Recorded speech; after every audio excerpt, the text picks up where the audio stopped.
Hey there! If you're a high school grad right now, I know exactly what you're feeling. You are likely staring down one of the most stressful, high-stakes decisions of your young adult life, right? You've got brochures piling up, your parents are weighing in, teachers are giving advice, and you are just totally drowning in endless Reddit threads. Well, take a deep breath, because today we're going to completely de-escalate that anxiety. Welcome to This Explainer. Instead of just going off gut feelings or buying into flashy university marketing fluff, we're going to tackle this choice using a highly analytical framework. We are decoding the massive decision between two absolute heavyweights, the Waterloo/Laurier Double Degree and U of T's engineering science. Okay, let's dive into this. The only rules you have to follow are the laws of physics. Everything else is a recommendation. That quote right there is going to be our guiding light today. It's a foundational first principle from Elon Musk. And look, he uses this mental model to build rockets and electric cars, but today, we're using it to build your future. We're going to apply this exact thinking to strip away all the noise, ignore the prestige biases, and look at the actual physics of what these two programs offer. I want you to shift your mindset for a second here. You're not just picking a school to attend for the next few years. You are choosing a 10-year trajectory. Both of these paths lead to a future, but our goal today is to figure out which one is the right future for your specific goals, your risk tolerance, and how you actually want to impact the world. To get there, we are going to break this monumental decision down into a totally solvable 6-part equation. We'll cover the physics of your choice, strip away the noise, calculate your idiot index, look at the time leverage factor, build out your personal decision matrix, and finish up with a clear action plan. Let's get started. Section 1. The physics of your choice. First, we need to establish the baseline.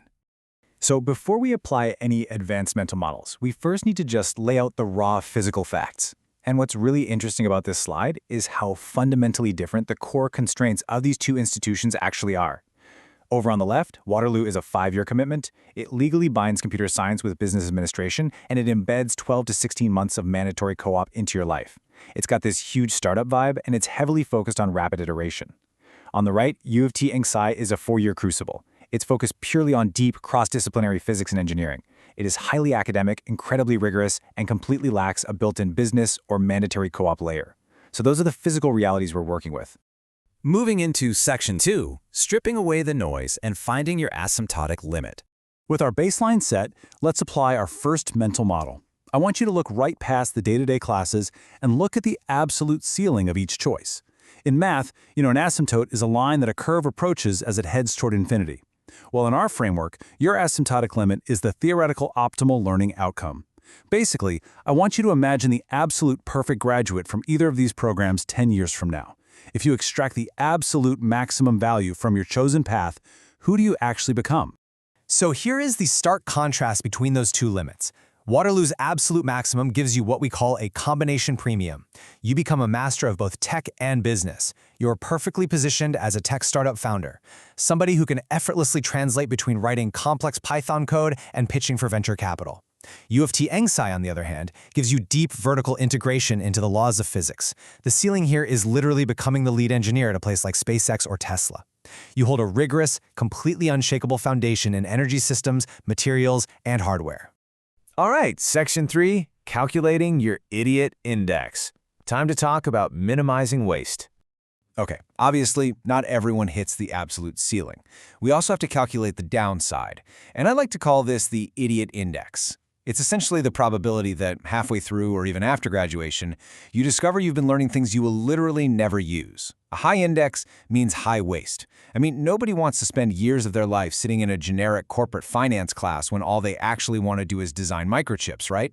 So the crucial point here is how these two programs handle that risk. On paper, Waterloo's Double Degree actually has a high initial idiot index. Think about it. If you decide you just want to be a pure software engineer at FANG, half your degree, the whole business side, is basically wasted. But those 16 months of co-op act as this massive safety valve. It forces you to fail fast and iterate in the real world, which ends up lowering your overall index by giving you multiple chances to course correct.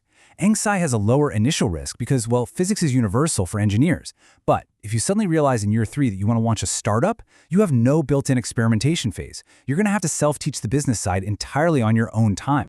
Which brings us to Section 4, the time leverage factor, the classic 4 years versus 5 years debate. Now we arrive at what is arguably the single biggest source of anxiety for students, the calendar. Let's break down this concept of time leverage. Waterloo takes 5 years, U of T takes 4. But think back to our first principles. Is a 5-year degree a physical necessity, or is it just an institutional constraint? And what is the actual trade-off of spending 1 extra year in the university system versus getting out into the open market 12 months earlier? The actual math here brilliantly illustrates why you shouldn't just look at the raw number of years. That 5th year at Waterloo, it's not actually a penalty. Why?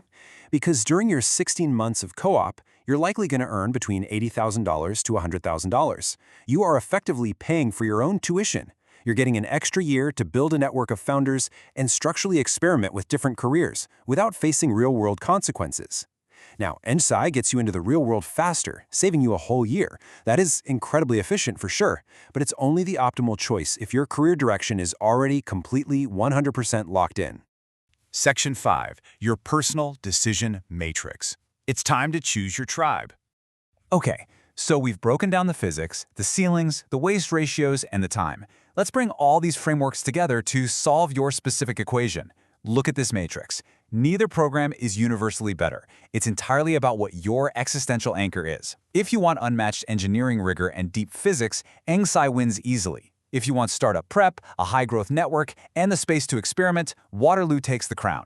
And when it comes to top-tier hiring at places like Tesla, both will actually get you there just through entirely different doors. Waterloo through relentless hands-on co-op experience, and EngSci through undeniable academic rigor. So, who are you?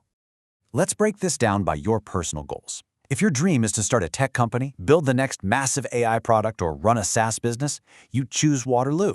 In this scenario, those business courses are definitely not a waste. They're actually your starting capital. You learn the language of fundraising and market sizing, while your peers in co-op literally become your future co-founders, your early employees, or even your first customers. You are intentionally choosing a tribe of hyper-growth founders. But if your absolute dream is to design rocket engines at SpaceX or build battery infrastructure at Tesla, choose U of T EngSci.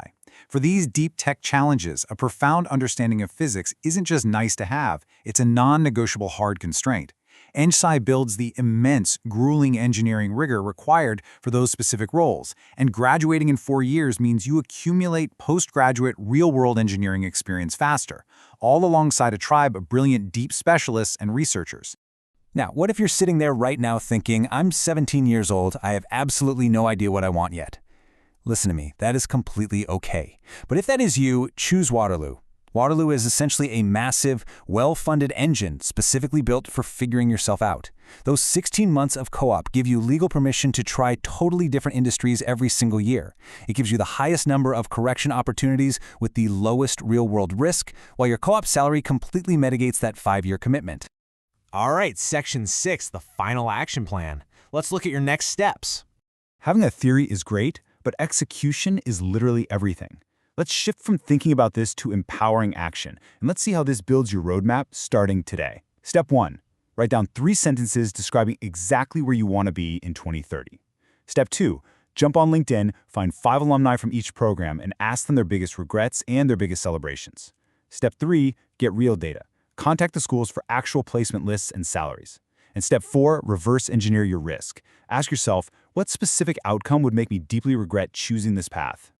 Ultimately, you cannot make a wrong choice here. You can only make a choice that is misaligned with your own unique goals. The institutional difference between 4 years and 5 years is honestly just a blip on the radar of your entire career. So the only real question left for you to answer is, what are you going to do with them?